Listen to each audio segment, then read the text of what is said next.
Good evening, everyone. My name's Casey Sword. I'm the executive director here at the Cabot, and I just want to thank you for joining us tonight for tonight's community conversation.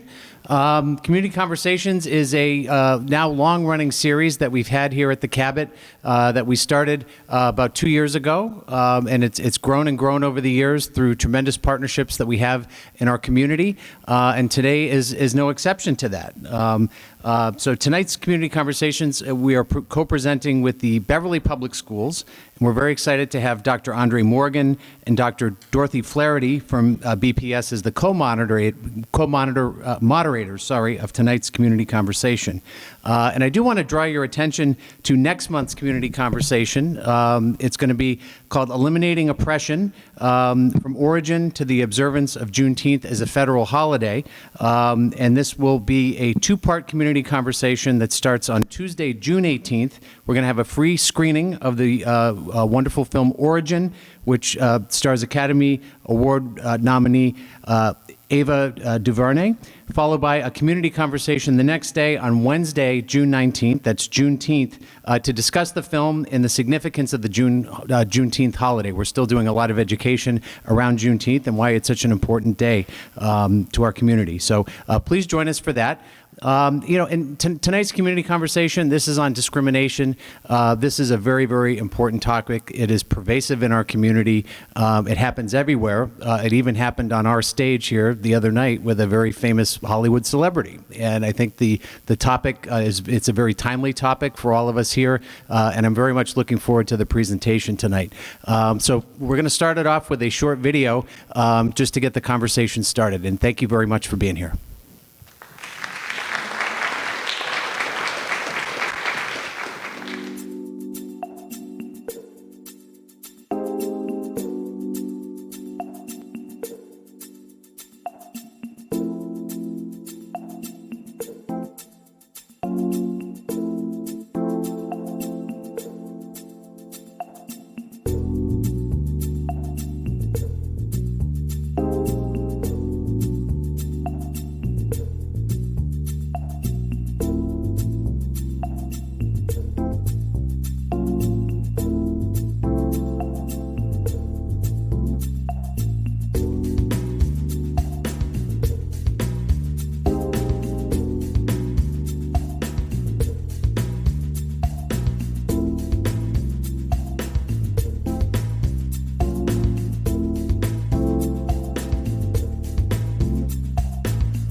Well, good evening.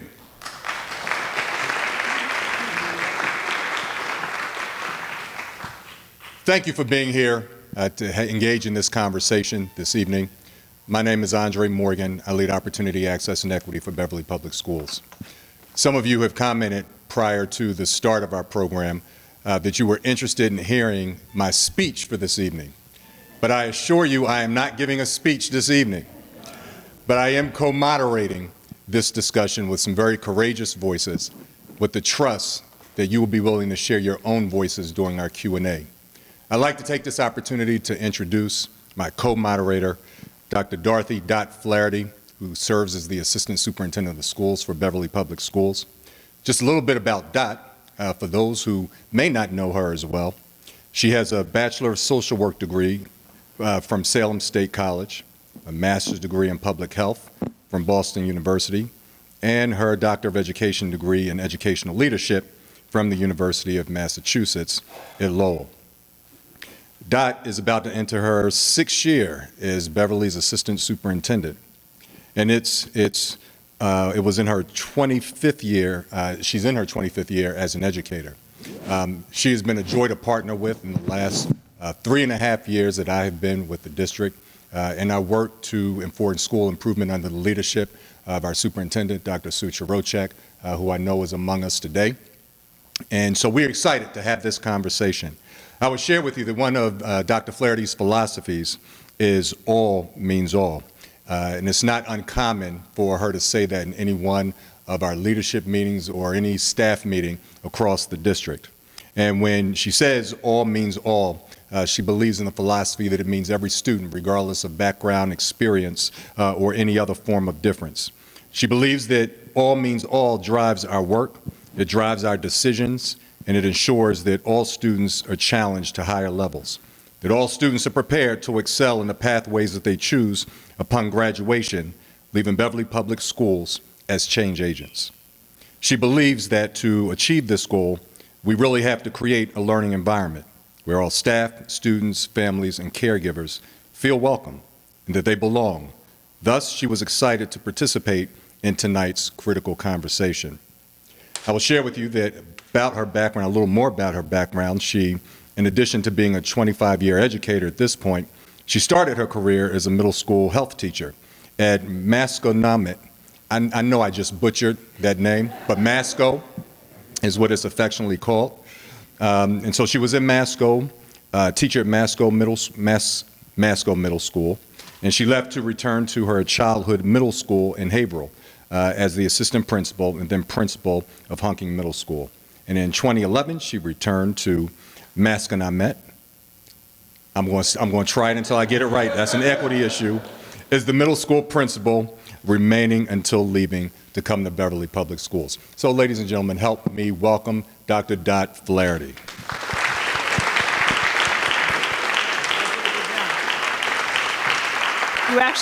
You did a good job, and we all call it Masco too. We want to welcome you all this evening, and we're very excited to start what we hope will be one of many conversations with the community moving forward. Many people, including people that are right here in this theater tonight, have been on the receiving end of an ism or a phobia, and at some point in their lives, they've had to deal with it. When I looked for lists, there was one list that had over 230 different types of isms and phobias. And I want to review just a broad spectrum of some of those that you may hear this evening. We have anti-Semitism, discrimination against Jewish people, or people perceived to be Jewish because of their affiliation to Judaism, racism, sexism, ableism. You saw some of this in the video that we watched. Ageism, classism or elitism, homophobia, transphobia, xenophobia, which is discrimination against people from other countries or anyone deemed foreign because of their immigrant or visitor status. Islamophobia, discrimination against anyone practicing or perceived to be a practitioner of Islam. Sizeism, which is something where people deal with because of their bigger bodies or their weight. And there are, as we said, many more, and you'll hear some this evening. But it shows you the importance of why we need to have this conversation, because if we want to create a community where people belong, this is something that we need to work to prevent. Isms and phobias are discriminatory and often hostile beliefs and behaviors based on stereotypes that are divisive and belittling. They can be hurtful words, pictures, symbols, or actions used to hurt others, create feelings of anger, sadness, fear, or intended to send a message that you are not worthy, you are less than, or that you do not belong.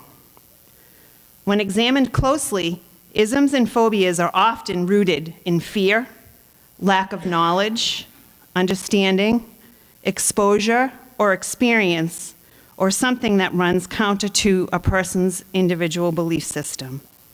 We hope tonight is the beginning of a conversation that provides insight and solutions to grow knowledge and understanding while reducing fear, so we may work to strengthen our community into a place where each and every person feels welcomed and like they belong in our Beverly community.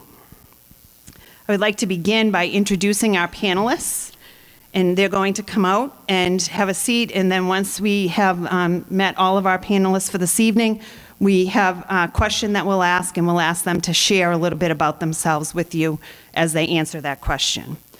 It is my pleasure to first introduce Mr. Rita El-Rama, a 10th grade student at BHS.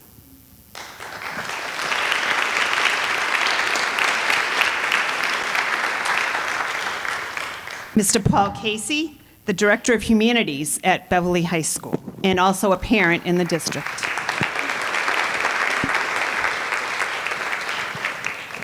Rabbi Stephen Lewis, who for many years was the rabbi in Gloucester, and he is filling in at the very last minute for Rabbi Adler, who had a family commitment that she had to take care of. Thank you for coming to us so quickly. Dr. Kenanne Mackenzie DeFranza, a school committee member and a parent here in Beverly.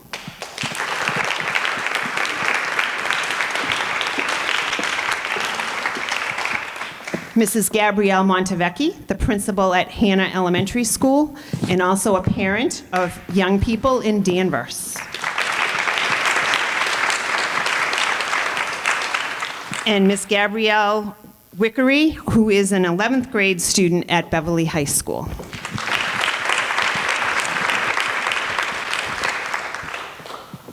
Thank you, panelists, and thank you for your willingness to be part of this very important conversation, to start the conversation, and to trust to share your experiences with your fellow community members.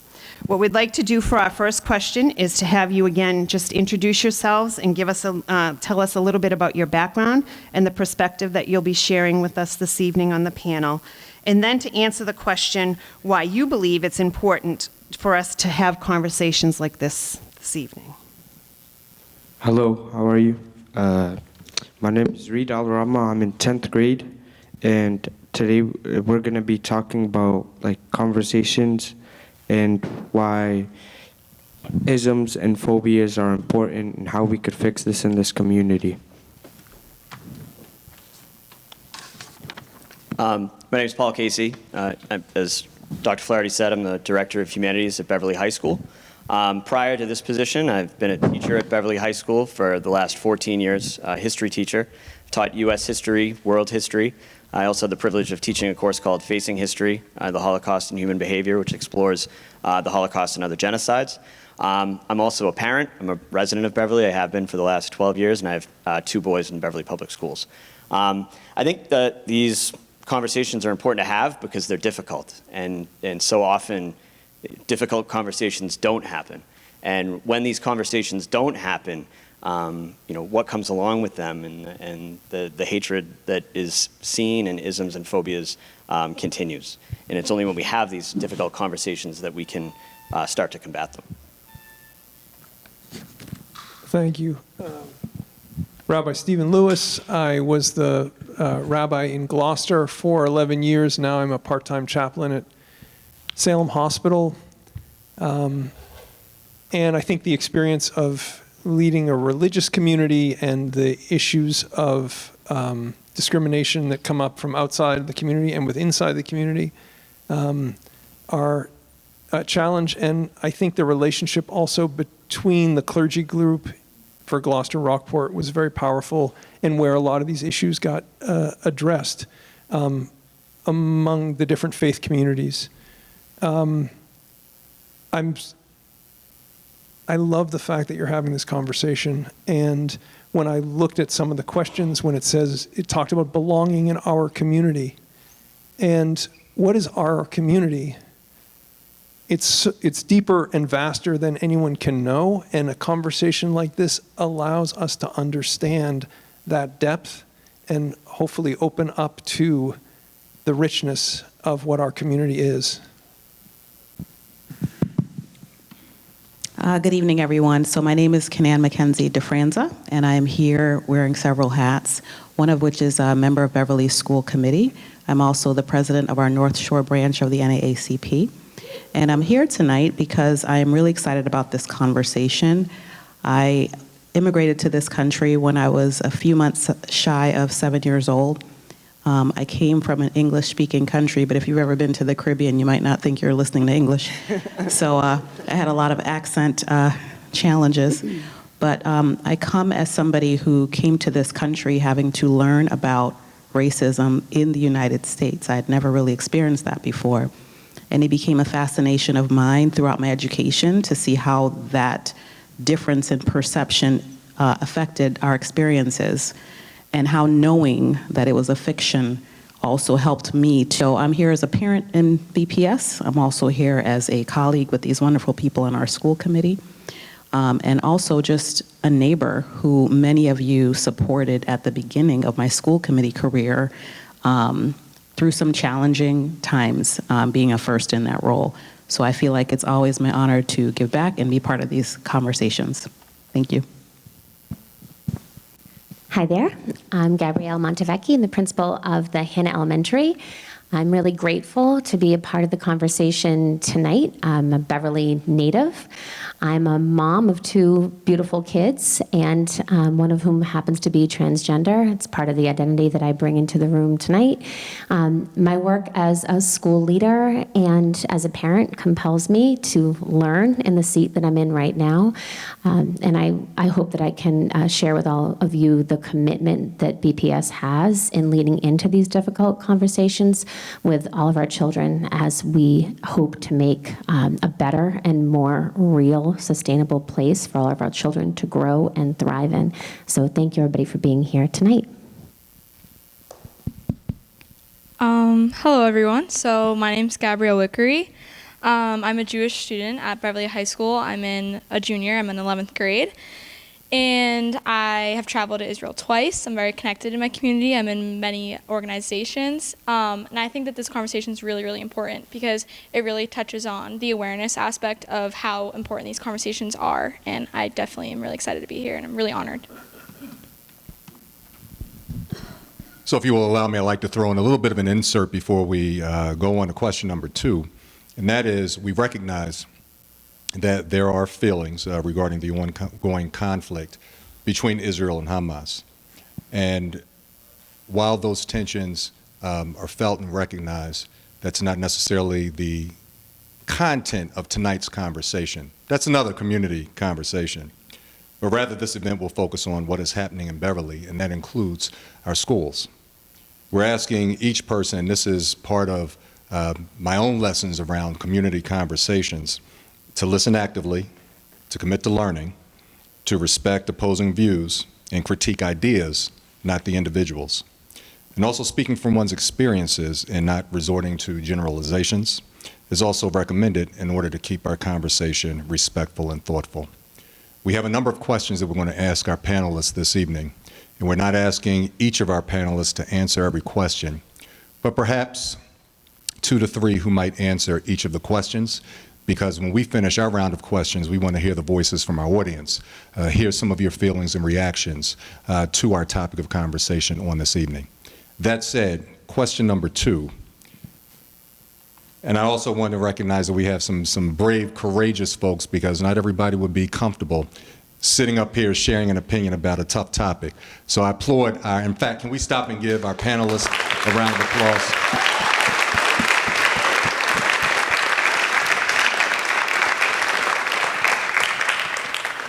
From your personal journey or the experiences you've witnessed, how have isms or phobias hindered a sense of belonging in our community?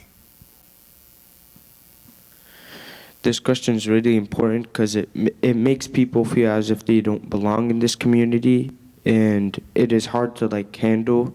And people doing these stuff and causing these phobias and isms want other people to take action in other ways and to handle it differently than how it should be handled.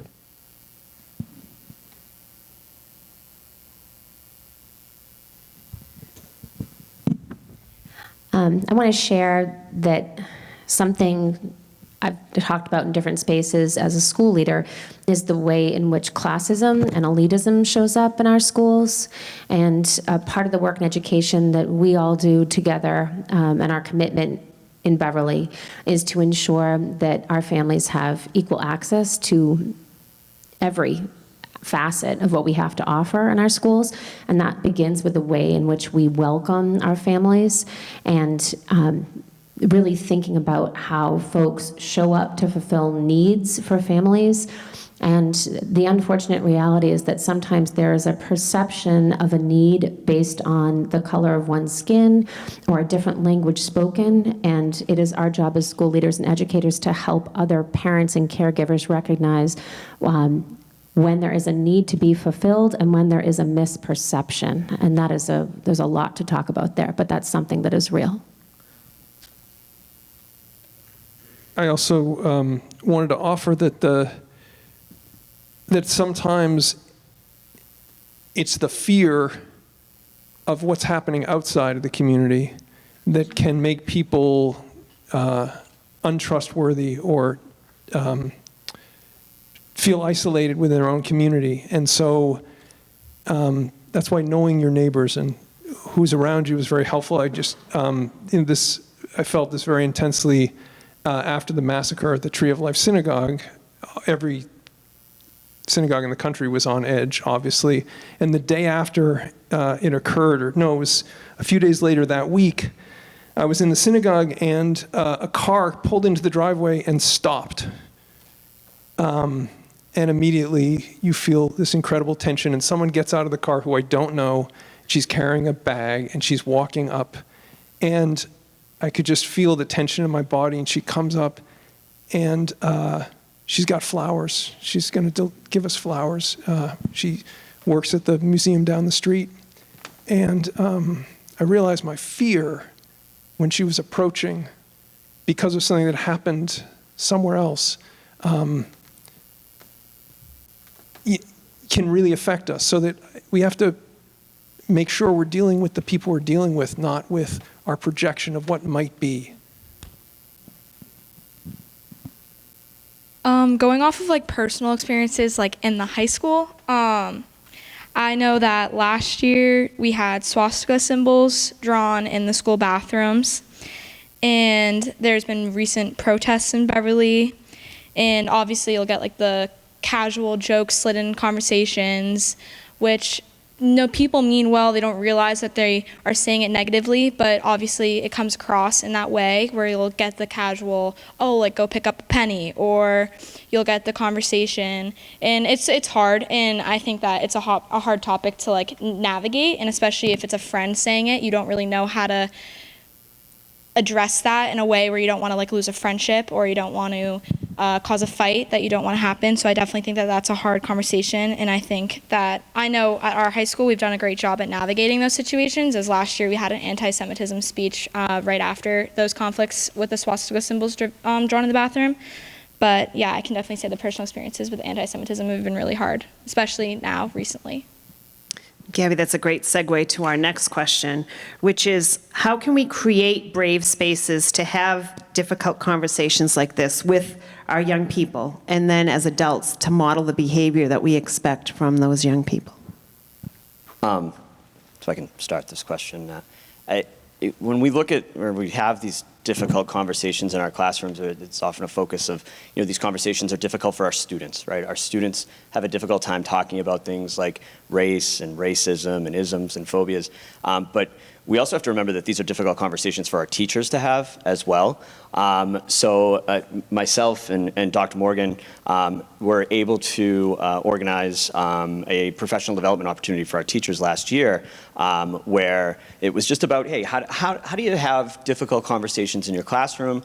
What are some ways to handle them if they go awry? And how do you approach it? And one of the main things that in order to have these conversations is to first examine yourself and examine your own identity, understand, and I'm speaking now as an educator, understand what biases you bring to the table before you come in and talk to students, and then letting the students know that.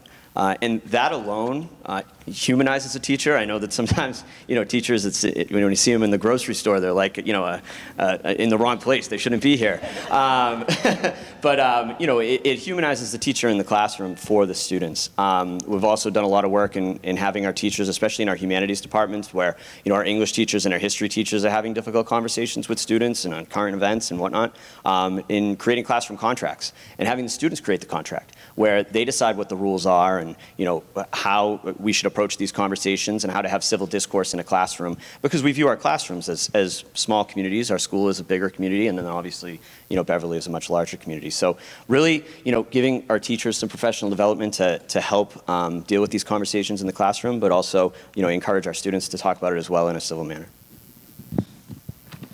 I would like to add to that too. I do recall the conversation last year that we had in the auditorium after the swastika incident, and one of the things that we wanted to encourage was what we're doing here, which is really great. Our young people told us, rather than see videos or read articles, they wanted to have more hands-on experiences with understanding what has happened throughout history. And one of the things I really appreciate that's happening, a huge shout out to our historians in the community. They have been really working hard to get firsthand account resources for our schools to use and for our community members to use. I think one of the challenges is that it can seem like some things happened a long time ago and that people continue to talk about them and stir them up, but it's difficult to see the through line to today. And so when we can connect those threads in history, for example, many of you might be familiar with our deeds project for the branch, where we shared, over 500 deeds in Essex County that had racial covenants forbidding the sale of homes and rentals to homes of people of color. And that was defined pretty broadly back then too. And being able to see that in their current deed was really important for a lot of people because it explains so much about segregation. It also explains why we think some people need permission to be in some places. Even though it's illegal, we still have a lot of these narratives that can color how we interact with one another. And so I think our local museums have been doing a really incredible job. Historic Beverly is working on something right now that will be available to our K-8 students. And so I think those spaces, although they're not structured dialogues, allow for conversation based on real things that have happened, and with professionals who can connect that to our current experience to add the context and help to clarify why we are still having the conversation, and maybe where some of those beliefs that we're not always aware of, where they come from and why they continue to persist. I'm going to tag right on that one too. Thank you for sharing all of that. Part of our learning in the Beverly Public Schools, and this hinges upon what you were saying exactly too, is around restorative practices. And I'll say that's really a beginning practice for us in BPS, but being able to model for our kids and with them when harm is done, when isms are used, how do we then restore the harm that's been done? And Dr. Morgan has been helping us on this journey a great deal. And because I'll speak for myself, I certainly did not grow up when I went to the Cove Elementary in a space where we could explore the isms when they came up. That was not happening in the early 80s, that I think we recognize the identities that we bring into our spaces and then how we create safe spaces that allow restoration to happen when harm is done. And we weren't raised in those spaces. So undoing that is difficult. And we've got to do that alongside our educators who are not given that opportunity as well.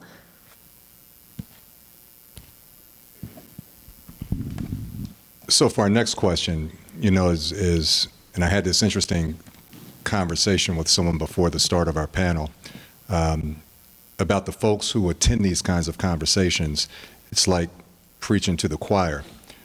But what about the folks who need to hear it, who aren't here? So to that end, how do we move this conversation to a larger audience, which includes bystanders and perpetrators of isms and phobias?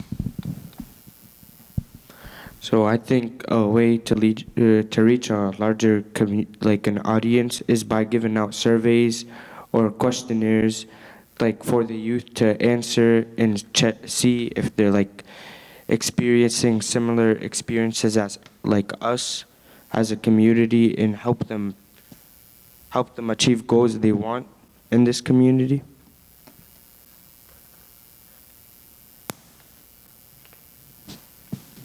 Well, I'll add, if no one else wants to weigh in right now, it is a common problem that you will have individuals want to be educated who are already relatively familiar but want to make sure that they are engaging and continuing to be educated. I think it's also important that there are ways to structure conversations so that those who do think that their opinion is in the minority or that their opinion is unwelcome also feel like they can express those. Otherwise, we will hear from them in ways that are dysfunctional or disruptive. And so how can we acknowledge places where there are non-negotiables and places where there are simply differences of preference or differences of culture or differences of belief systems, but at the same time learn to live alongside one another where everyone feels a sense of safety and that their human dignity is being respected. And I think that is the challenge. We often in these spaces do not welcome people who don't say certain things we want to hear, and those perspectives need to also be discussed, interrogated, welcomed, and shared. And so, for example, when I'm working with students in a school where something might have happened, it's important that the students for whom we are accusing of things feel like they are also safe to say what prompted their reaction or their perspective. And that takes patience. And I think to your earlier point, it takes acknowledging that there is something we are all looking for. We are looking for support either in our goals, dreams, objectives.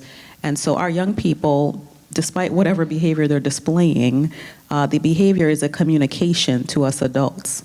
And I think we need to be willing to find out what that is about, rather than move to either disciplinary responses or silencing. And I think that's where restorative practices can also be really helpful.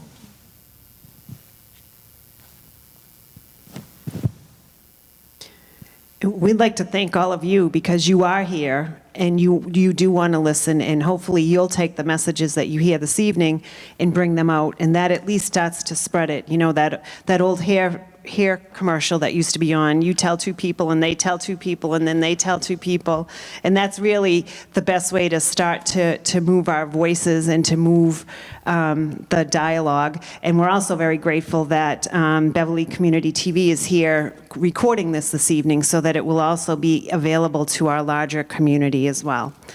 And so this picks up a little bit on what you started with, Ms. Montevecchi, but how can schools, what can we do to help combat isms and phobias from occurring at a very young age? Because we see it coming in sometimes influences as young as kindergarten, first, second grade.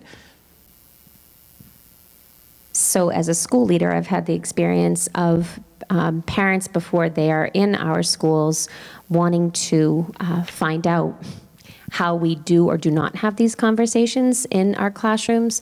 And any of you who are educators who may follow Jerry Brooks online, he's a very funny school leader from Tennessee who speaks an awful lot of truth that strikes me to my heart.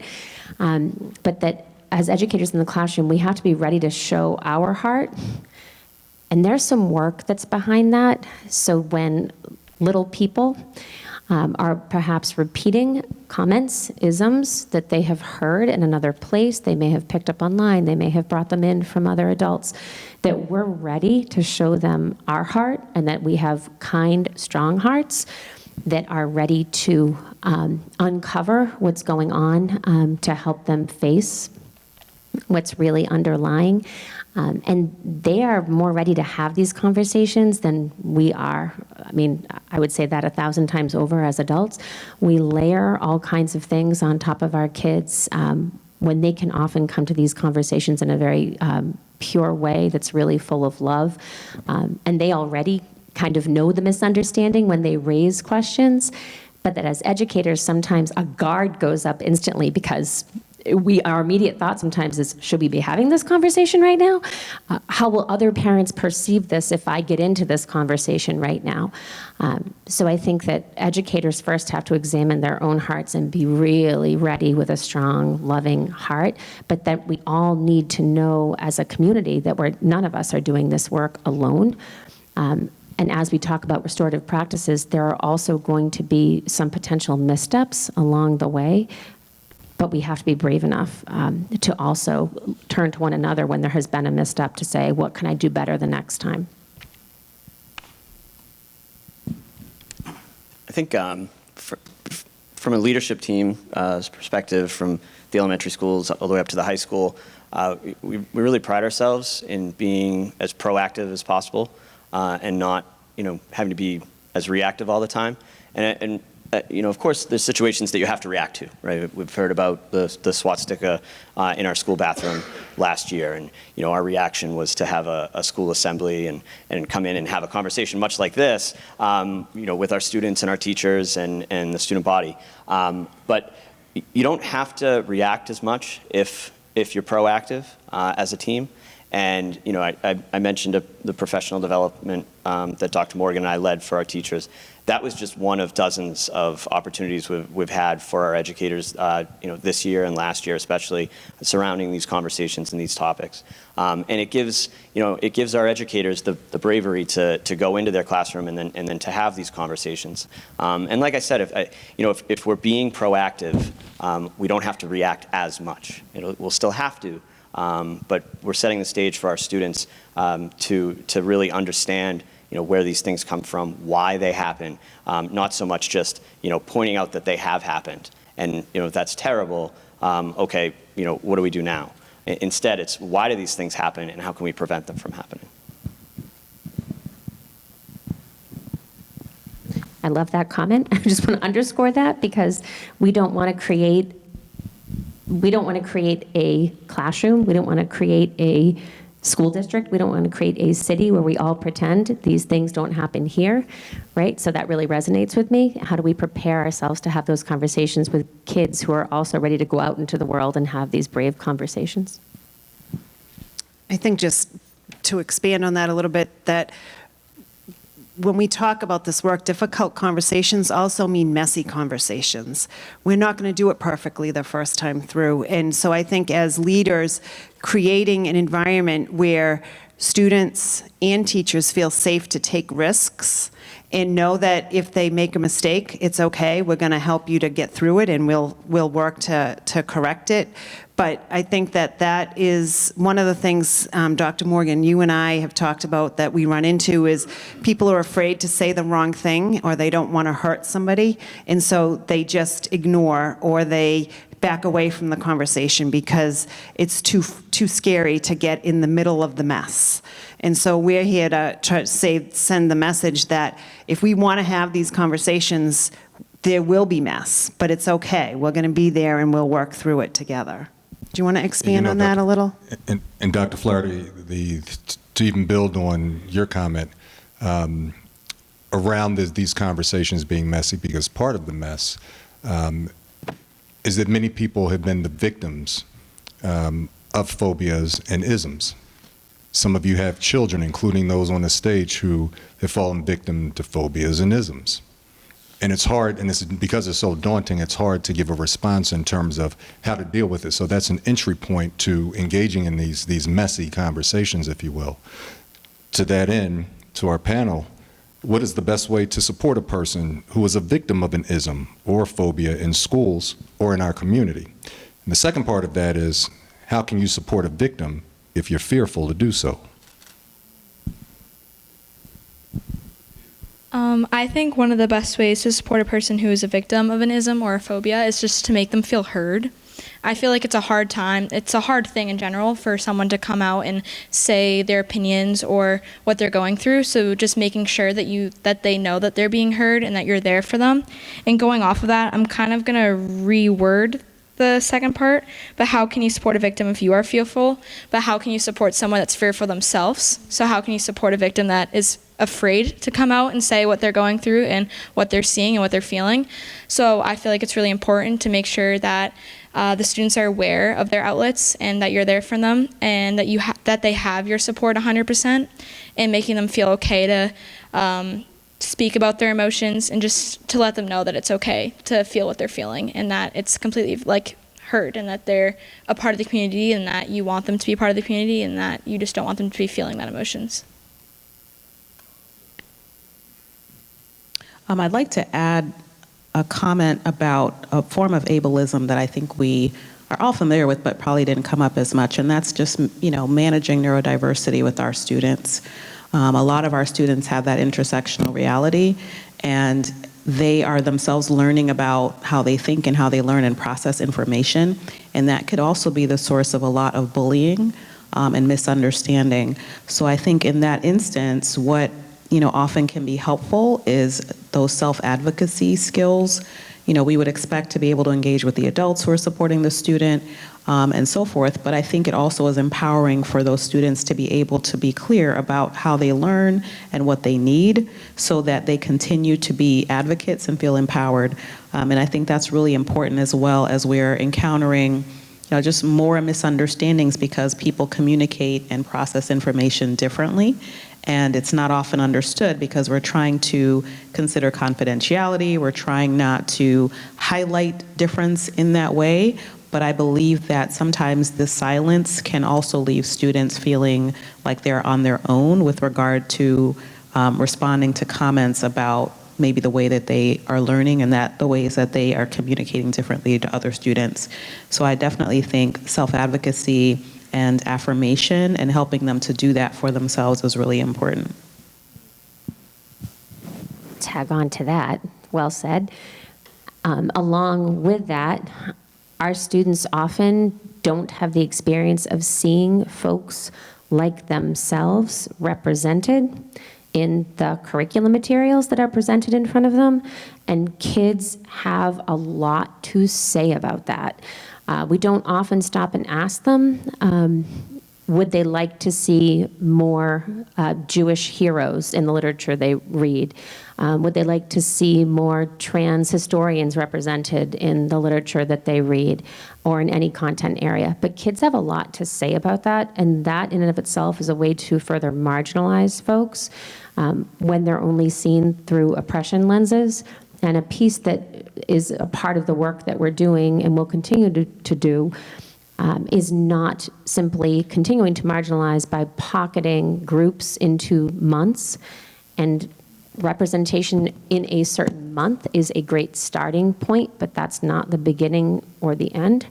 And there's a lot more to do and say about that kids should have a hand in. And giving kids a voice in that, I think, is really an important start. And is that different between school and community? How would we support people in the community that have been victims of an ism or a phobia?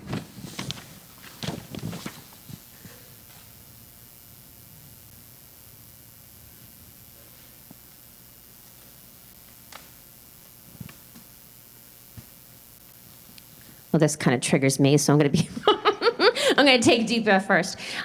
So as a mom of a kid who has certainly faced isms and phobias of their own around being a transgender human in the world, it goes right back to creating safe spaces in our classrooms for kids to show up exactly who they are, as they are, and not just children, but families, and for families to be recognized and represented in all of the organizations and groups that we run as a district, as a school, and as a community. And I think I did this the last time I was here, but I'll throw a little lifeline and a shout out for the Beverly Human Rights Committee. We are always looking for further membership to help bridge between our schools and our community to make sure that we are representing all groups. It will help our schools and enliven the work that we do if we create a conduit between the larger community and the schools to create greater representation, because very often our PTOs and sometimes our site councils don't look like our schools really do and like our city really does. So I think that is one way to combat ism and phobia, to make sure that we're really representing who our city is everywhere. Okay, our next question, it's a little bit complicated, but I think if you think of it on a continuum, it may be easier to address. But really trying to think about on that continuum between teaching broader levels of specifically what isms and phobias are, and going through the list and teaching everything specifically towards that, or to be more explicit in teaching about culture and accomplishments of groups that are often the victims of isms and phobias. Which are more important, and where should we be on that continuum between the two? I can take this one. So I kind of view these as needing to live together, and I say that from a sense of, when we look at all of these examples in history of hatred and of genocide and of isms and phobias, they all stem from the same place. They all stem from the same instinctual part of us, and our students and really people need to understand that first. How does identity shape the groups that we're in? How do those groups interact with other groups? Do groups have a group mentality where they feel that they're superior to other groups? Does that lead to stereotypes? And go further? Because so often when we teach history, if you have like a world history class, for example, and your teacher spends 2 days on the Holocaust, students always come away with, well, how could that have possibly happened? And they have a misconception of how it did happen, because it was, in that example, well, Hitler was a madman, and the Nazis, went along, he brainwashed all of them, and that's how the Holocaust happened. And that's not how it happened. There were many, many people involved, from, the perpetrators themselves to bystanders, and all of these people were interacting with one another. And it's not until we understand that aspect of human behavior that we can then go and understand how these things have happened, but also challenge them. To look into yourself and know that these things exist, but then to stop them and to check yourself when it comes to stereotypes, which is a natural phenomenon for people, and to really check, hey, what I'm thinking isn't correct, and move on from there. And like I said, we really have to have that understanding of where these things come from, where they start, before we can take a look at historically what's happened as a result. Then it becomes, much more important to celebrate the culture and the accomplishments of these groups. So certainly, I think that they have to live together. It's a necessity.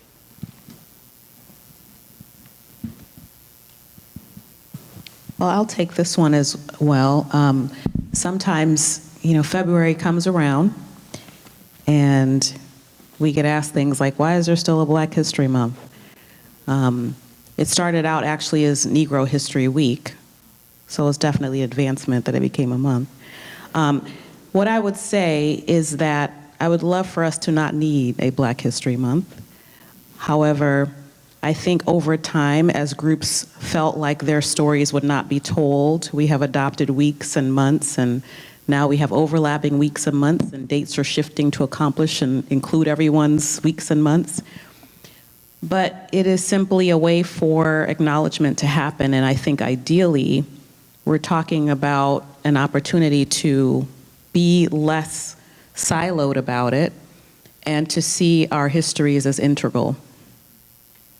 Particularly the histories of our indigenous and formerly enslaved persons are so interweaved in this country's history and reality that I don't know how anyone teaches a subject where there isn't some overlap. But we historically have not done a really huge job on helping our teachers, for example, know the material really well because you've got to complete a degree program in a short amount of time. Not everyone's a historian, but we live with so many of those consequences and policy decisions, things that we're trying to dismantle and untangle that are obvious and sometimes very well hidden or forgotten, that I think one does need to know how to teach about those histories. However, to your point, the accomplishments don't mean as much unless you understand the barriers that have been overcome and that might even continue to exist.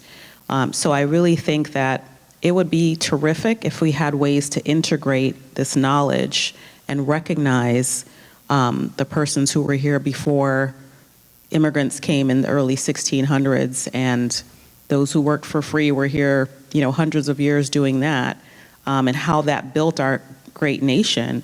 But because of the shame or because of the need to not really talk about those ugly things, we do have continuing forms of either confusion or we just don't understand why certain things are accomplishments. Like when someone says it's the first fill in the blank person to do something, sometimes our children don't understand why we're celebrating or why we're even continuing to make that kind of categorization. But it's because we know that there are still many firsts that are happening, and it took quite a bit to get there, and I think they need to know that trajectory to appreciate what it is we're celebrating. So I'm looking at the prescribed question list that Dr. Flaherty and I worked on, and we have about 2 questions left. However, I'm also looking at the time, and we want to allow ample enough time for the audience to share their voices. Questions that you might have for any of the panelists, or all of them, your choice. And if there are no questions, then we're going to ask our last 2 questions. All right, so the floor is open.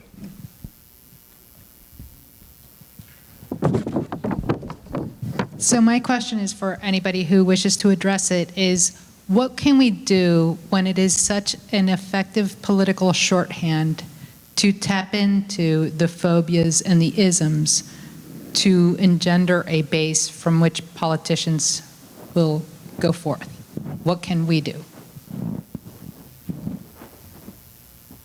An easy one.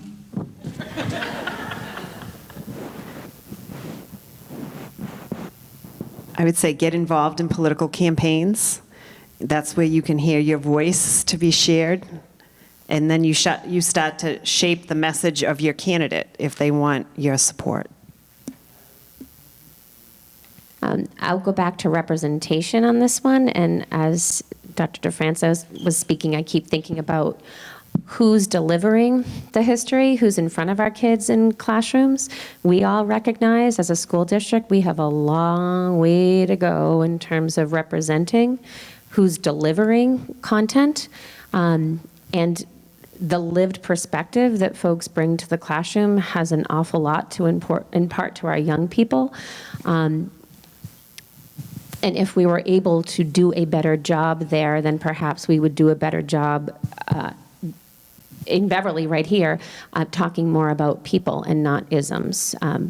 But an awful lot of the people who are in front of our kids every day don't represent the global world around them. So if we think about right here where we are right now, connecting human beings to other human beings would be fundamentally very important. Again, I think our kids have a lot to say about that. And if we've got students in the room tonight, I know we do, I'd love to hear their voices on that one, because I think they could help us with the dismantling a lot more aggressively, not assertively accelerate that path if we were to really uplift their voices in that. Representation is my answer on that one.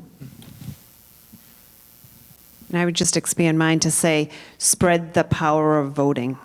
That's really the only way that we really have a say in what happens at the larger political level. And really, I think the high school, we've done a few things in the last few years to increase that, but even starting right as kids turn old enough to vote, like just getting them embedded in the fact that this is the most important thing I can do because this is where I have a way to put my beliefs or my perspectives into who is leading our country or our state or our city.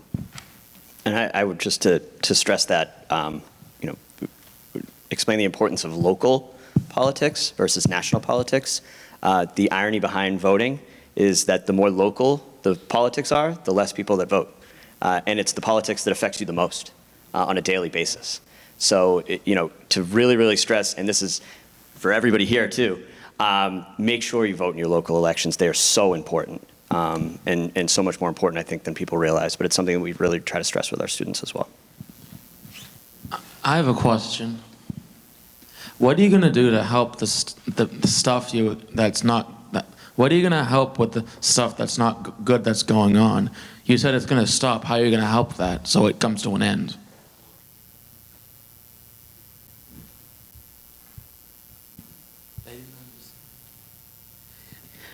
Well, I think in some ways we've talked about some things that were happening, and that's actually one of our last questions that we didn't get to ask, which is, what are we doing already? And I think that we are working, we have a district goal on increasing diversity in our hiring process. We've done a lot of recruitment, and we're broadening where we look for candidates to apply for jobs.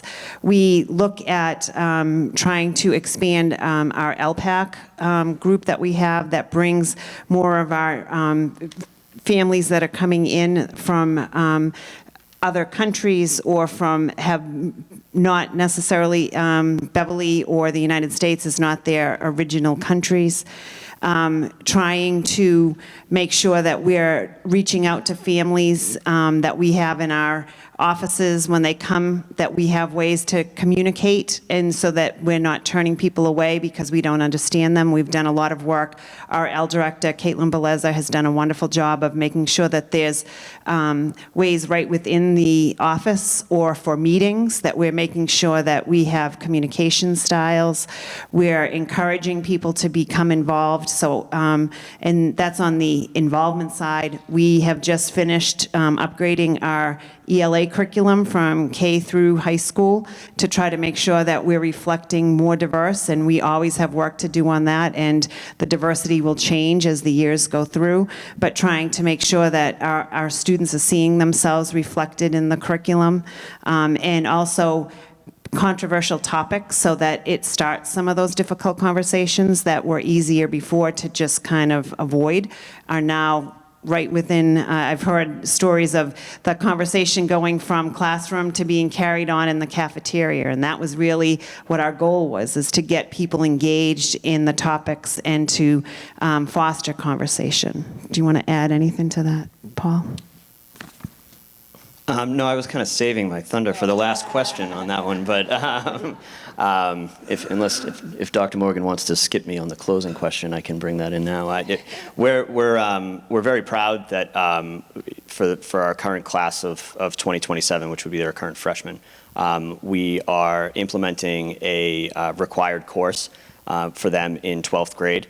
That will focus on a lot of what we're talking about up here, which is identity and group behavior and things like that, that ultimately lead into basically being a citizen of a democracy and understanding what it means to be in a democracy, and taking a look at some examples of democracy that has been fragile or broken throughout history, in an aim to prepare our students as 12th graders to leave their small community of Beverly High School into their much larger community of either Beverly or whatever community they go to following Beverly High School, to be informed citizens that are active in their democracy. We've targeted 12th graders specifically. They didn't have a required history course before that. or before this upcoming course, they will. And because most of our 12th graders by the end of the year will be 18, we're really going to focus on making sure that every one of our students, as they leave Beverly High School, is registered to vote. And to have 100% of our students registered that are eligible to vote when they leave. So we're really, really proud of that. Moving forward, and I, despite the bright lights, I can see some of our members of our school committee out there that approved that, and we're really, really thankful for that. When I hear a member of the community say that, it sounds like, and rightfully so, it sounds like, what are you school leaders and what are you community members going to do about it? And I appreciate that call to action very much. We could all share examples of our own lived experience where we had an example today of racialized language that came up on the playground, and we had to address it in a safe space with students to help them understand why the language was harmful at a developmentally appropriate level for these kids, but not shy away from the topic. I did that with one of our school adjustment counselors. We need to participate by involving parents in that conversation so we don't have the misperception that this doesn't go on here. Parents need to be involved. And then I need parents to understand that we're then going to practice restorative justice together. And we're going to move into the conversation together to support the kids to help repair the harm. And that goes back to the historical piece. Why was that language harmful? Where does it come from? There's an educational piece there. That's a lost opportunity if we don't educate our children right then and there when the language comes up. So I appreciate your really direct call to action. I think that's important. And to build on that, Gabrielle, a lot of times while we're educating the children, we're educating the parents as well. Oh. I just had some comments. And my name is Paul Willenbrock, and I'm recently put on the Commission on Disabilities, which has been inactive for years now. And I'm interested to helping disabled people with all things, including discrimination. And one of the biggest things in terms of being discriminated in terms of when you're disabled is that you're not, I have a very disabled daughter, and you're not noted as a living person. And so I'd like to really have people think differently that way. The other thing I want to say, two things. One is there are a lot of loving people out there. When I was kicked out of North Shore Community College in 1991 for firing someone, and I was asked, I think where I'm going to go be hired again, I decided to apply to Roxbury Community College. And even the people who were kicking me out said, don't go to Roxbury, it's a black college. Well, I went to Black College as a dean. I was there for 9 years, 5 as the dean of continuing ed, and the last 4 as the dean of academic affairs, and I was loved thoroughly, okay? But the final thing I want to say is this. I do believe these months are still good, especially named months, and there's one coming up in June 1st, which is Pride Month, and I hope that the Beverly school system has the Pride flag up then on June 1st. Thank you. Thank you, Paul. Do you also want to go? Okay. I want to thank you each for being here, especially the students. What you're doing is using your voices collectively to bring us together. And when you emphasized voting, that's the way each of us gets to use our voice, and encouraging every person to use their voice is so important. People who know me now might not believe this, but when I was in high school and as an undergraduate, I avoided any class where I would have to give a speech. Now, I'm an activist. I'm out there speaking. And the most important thing is to encourage each person to speak, to use their voice for what matters to them, because that's how we make change. That's how we make changes. Thank you.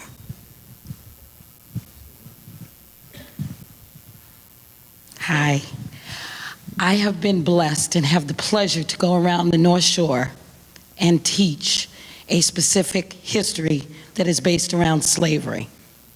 And in going to a lot of different places in a lot of schools, unfortunately, in certain places, I won't say where, but I'm here for a reason, I have not been welcomed into the school because I don't fit the right image. I am disabled, black, woman, over 60. Most people say, why don't you just go home? And the young people, leave it to the young people.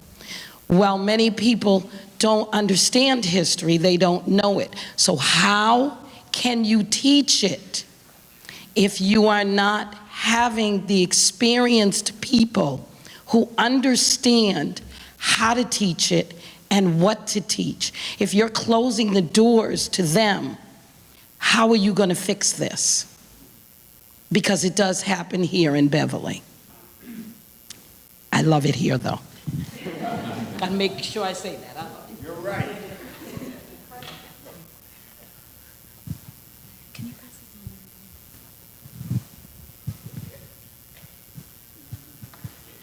Hi. My kids graduated Beverly High in 2010 and 12. I was very proud of the tolerant attitude of them and all of their friends that I knew, and it seemed like we were really in a good place. And now I feel like we've gone way back in time. And the thing I think we haven't addressed is the effect of social media. And because I see that as a huge influence, and I'm just wondering how we address that. Thank you.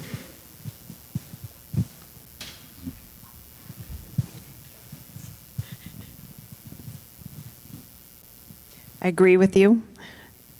I always said if I could go back and do my doctorate again, I would look at the impact of social media on teenagers. It's something we deal with every single day. I think that it has had major impacts in social. I'll tell you a funny story from when I was a principal. I was group of girls, 7th graders, at the end of the day was sitting in a circle in the lobby, and they were all texting at that time, right? That was still the big thing for teenagers. They've moved on from some of that, but they were texting, and I could just tell from the way their heads were moving and eyes that they were texting each other. And so I walked out and I said, "Are you having a conversation with each other?" And they said, "Yeah." I said, "Put those down and look at each other and use your words." And that was, probably 10, 12 years ago when technology was really just kind of taking its boom. And now it is part of who we are. It is a reality that we have to deal with, but it does have an impact on both adults and teenagers.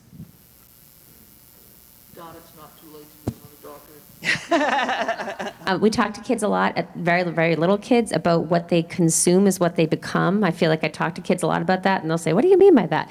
And we'll explain and think about that.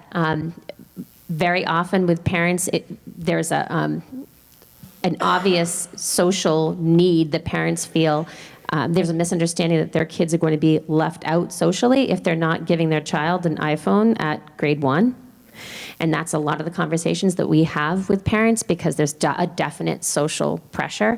And there's an awful lot to talk about that. And we have a lot of opportunity at the elementary level to talk to parents about being very checked in to whatever social media your child is involved in, which should, as far as I'm concerned, should be zero, zip, zero, zilch, none if we're talking about elementary. But if they are using a device, period, that you're there with them, you're beside them, you know exactly what's happening. But what you consume is what you become. And we say that to parents an awful lot too, just to stop and give them pause. Sometimes we don't even know what they're consuming because they're in the other room. We're not even aware. Sometimes we're checked out on what we're even consuming, right? Because we're just scrolling. This goes to one of the questions when we say, what do we model? And the kids are learning by watching their parents or their grandparents or their aunts and uncles.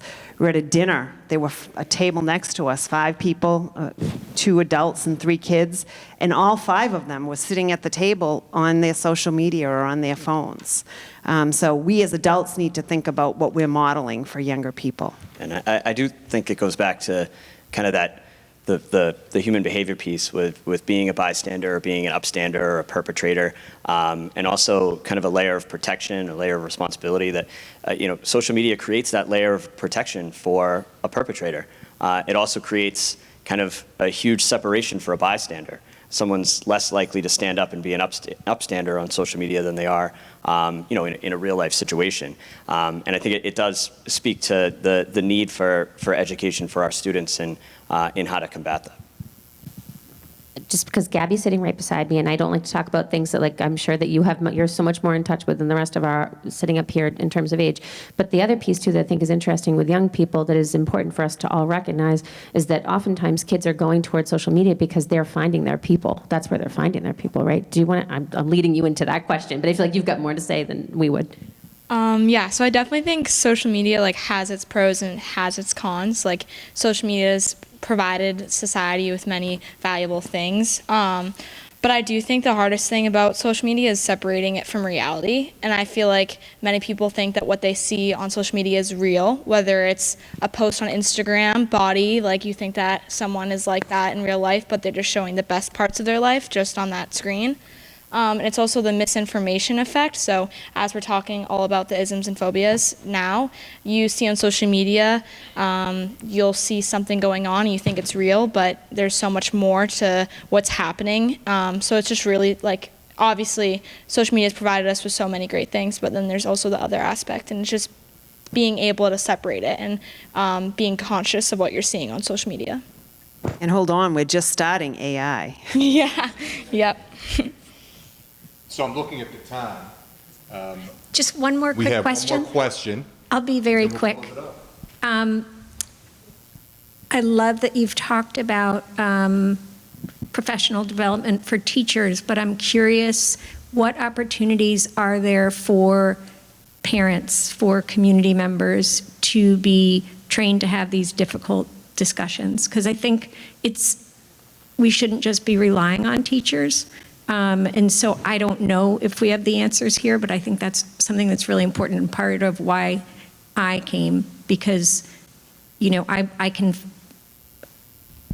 feel like I have a lot to offer, but when it comes to having these difficult conversations, I get tongue-tied and sometimes I get angry. And so my communication doesn't come out appropriately. So if that's something maybe to think about for another presentation or just to think about. And point well taken. Is Lauren Bartold still in the audience? Lauren heads up the Heathmere Center for Cultural Engagement. And Lauren, if you will take a minute to just talk about the work that your organization is doing that helps the entire committee around dialogue.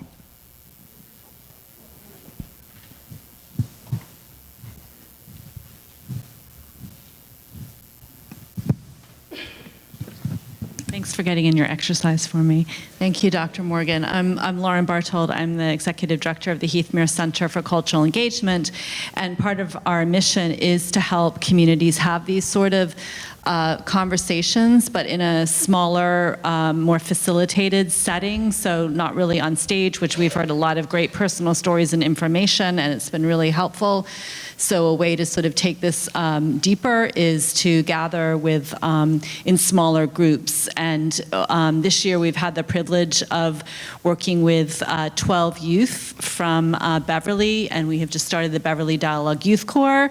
I could call out a couple, one person in the audience, anybody else I want to embarrass? And we have been working for 8 months to train 12 youth in dialogue design and facilitation, leading up to holding 6 youth facilitated dialogues this month. In fact, I just came from one right before this, and all of the comments have been amazing, right? I can testify from Braden's one that he co-facilitated on Friday, that the adults have been incredibly impressed, saying that if youth do this work, why can't we? And Braden even had the idea, why don't we, asking Dr. Morgan, why don't we have more professional development days for teachers to help them learn how to facilitate, because it is hard. It's very hard to have these conversations. So thank you to the shout out for Heathmere, and would love to talk to anybody that might be interested. We have been running living room conversations both in Beverly and in Danvers, partnering with Danvers leaders over the past couple years. Again, on a smaller basis, but it gives people the skills to be able to talk in a way that others can listen, and to be able to ask curious conversations, and to really go deep, to hear about personal experiences that many community members have, and to get wisdom, words of wisdom from people of how to make these changes. So I could talk all night, but I will stop because I want to go home too. So as we come to a close, if you'll allow me, I want to kind of ping pong a little bit around some of the questions that I've heard that have been asked by the audience, some of which got some direct answers, others we just kind of left hanging in the balance.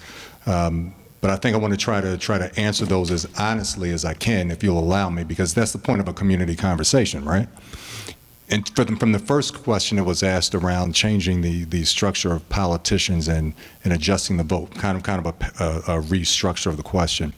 I'll share something that I typically tend to do. So in any area that I reside or work in, it's typically beneficial for me and people of difference collectively to get to know elected officials. And one of the things that I do is I will have an honest conversation with the person who expects my vote. And that is, you know, in a conversation I had in thinking specifically about an election for my district in Texas. And I still have my home and a part of my life in Texas, and that's where I was before I came to Boston. And so I asked the person who was running for office, who was to represent my district in the Senate, I said, I can look at you and tell that you don't interact with a lot of black people. Now, I hope that's not too honest for this audience. I said, now what question do you want to ask me that you dare not ask anybody else? And so I was uncomfortable in those minutes, which turned into a couple of hours, because by getting to know me, you begin to know what difference looks like, and you begin to think about difference, and that becomes the change around your platform. And so if you really want to tackle isms and phobias, you got to be comfortable with being uncomfortable.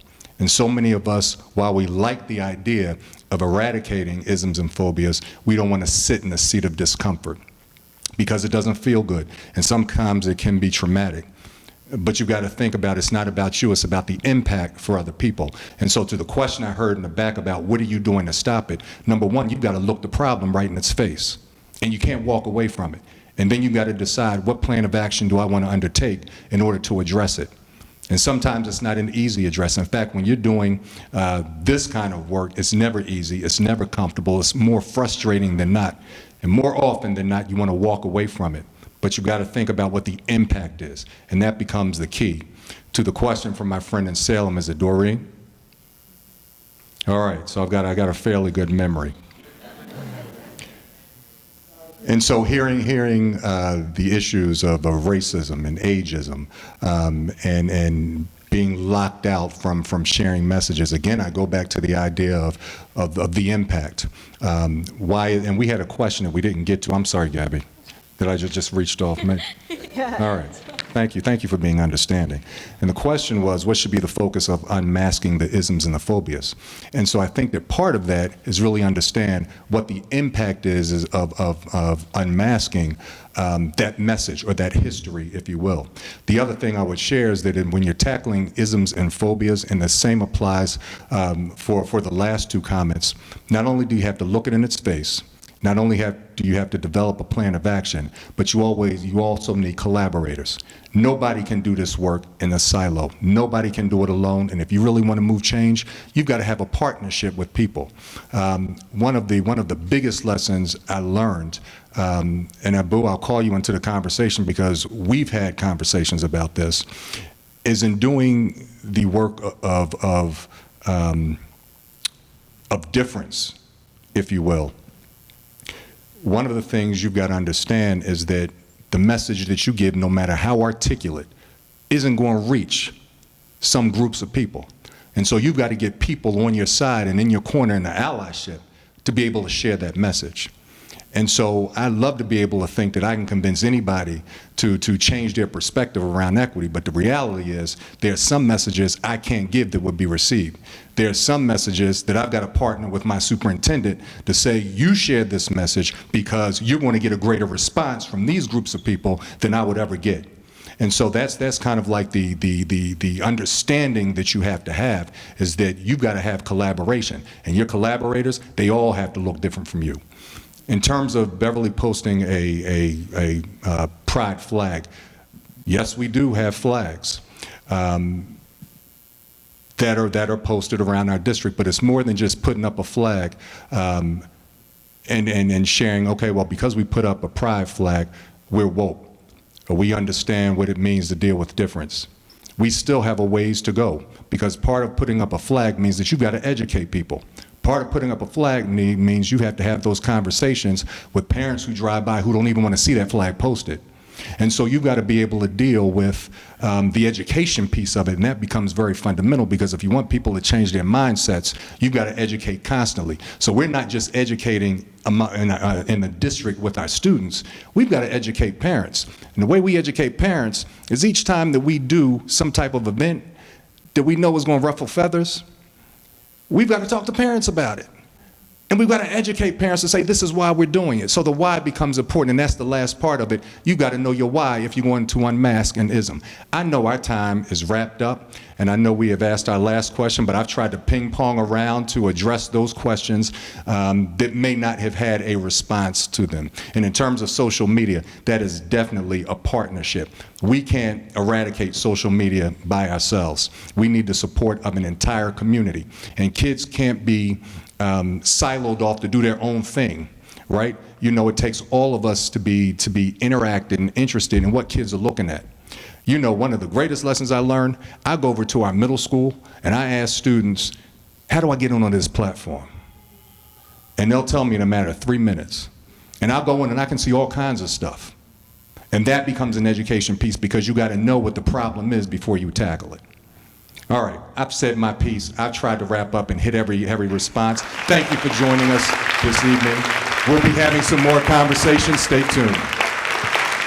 Will you give a loud round of applause for our panelists? Thank you to all our panelists. And to my co-moderator, Dr. Flaherty.